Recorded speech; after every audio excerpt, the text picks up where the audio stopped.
जब अपने ही सामने खड़े हों और हाथ कांपने लगे, तब कौन राह दिखाता है? जब जीवन एक युद्ध बन जाए और हृदय संशय से भर जाए, तब क्या करें? तभी होता है दिव्य ज्ञान का प्राकट्य।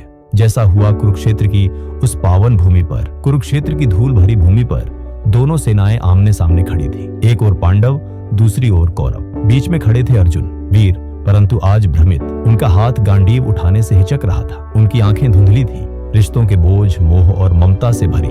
अर्जुन बोले, हे केशव, मेरे हाथ कांप रहे हैं, शरीर शिथिल हो गया है। मैं अपने ही कुलजनों पर बाण कैसे चला सकता हूँ? हे माधव, मैं युद्ध नहीं कर सकता, मैं संन्यास लेना चाहता हूँ। श्री कृष्ण ने मुस्कुराते हुए कहा, हे अर्जुन, तुम्हारा यह विषाद तुम्हें शोभा नहीं देता। क्या तुम उस समय पीछे हट जाओगे जब धर्म की रक्षा का समय आया है? तुम जिसे मारना चाहते हो वह केवल शरीर है। आत्मा न कभी जन्म लेती है न कभी मरती है। जो मनुष्य आत्मा को पहचान लेता है वह मृत्यु से नहीं डरता और जीवन से नहीं भागता। श्री कृष्ण अर्जुन को आत्मा का रहस्य समझाते हैं। उन्होंने कहा, यह शरीर नश्वर है पर आत्मा अनादि अविनाशी है। जैसे पुराने वस्त्रों को मनुष्य बदलता है, वैसे ही आत्मा एक शरीर छोड़कर दूसरा ग्रहण करती है। श्री कृष्ण, जिसका जन्म हुआ है उसकी मृत्यु निश्चित है, लेकिन जो आत्मा को जान लेता है उसके लिए जीवन और मृत्यु समान हो जाते हैं। दुख से डरने वाला व्यक्ति सच्चे सुख को कभी प्राप्त नहीं कर सकता। अर्जुन अब भी द्वंद्व में थे। तब श्री कृष्ण ने उन्हें कर्म का मर्म समझाया। श्री कृष्ण बोले, हे अर्जुन, तेरा अधिकार केवल कर्म पर है,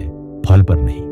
न तुझे सफलता में अभिमान करना चाहिए, न असफलता में शोक। जो बिना फल की चिंता किए अपना कर्तव्य निभाता है वही सच्चा योद्धा होता है। अब अर्जुन का हृदय हल्का हो रहा था। श्री कृष्ण के वचनों में वो दिव्यता थी जो मोह की जंजीरों को तोड़ देती है। उनकी दृष्टि अब स्पष्ट थी। अर्जुन ने कहा, हे गोविंद, आपने मेरे हृदय का अंधकार दूर कर दिया। अब मैं युद्ध करूंगा, धर्म के लिए, सत्य के लिए। ज्ञान से भय मिटता है और कर्म से जीवन महान बनता है। और इस प्रकार श्री कृष्ण ने अर्जुन को केवल युद्ध के लिए नहीं बल्कि जीवन के महान कर्मों के लिए तैयार किया। उन्होंने केवल शस्त्र नहीं उठाया बल्कि अपने भीतर का अज्ञान छोड़ दिया, क्योंकि जब मन स्थिर होता है और आत्मा के स्वरूप को जान लेता है तब कोई भी जीवन की रणभूमि में विजयी हो सकता है। अगर आपको अर्जुन की यह आंतरिक यात्रा प्रेरणादायक लगी हो तो इस दिव्य ज्ञान को दूसरों तक पहुंचाएं। वीडियो को लाइक करें, कमेंट करें। जय श्री कृष्ण। और ऐसे ही अध्यायों के लिए चैनल माइंडसेट टू माइटी को सब्सक्राइब करना न भूलें। अगला अध्याय कर्म योग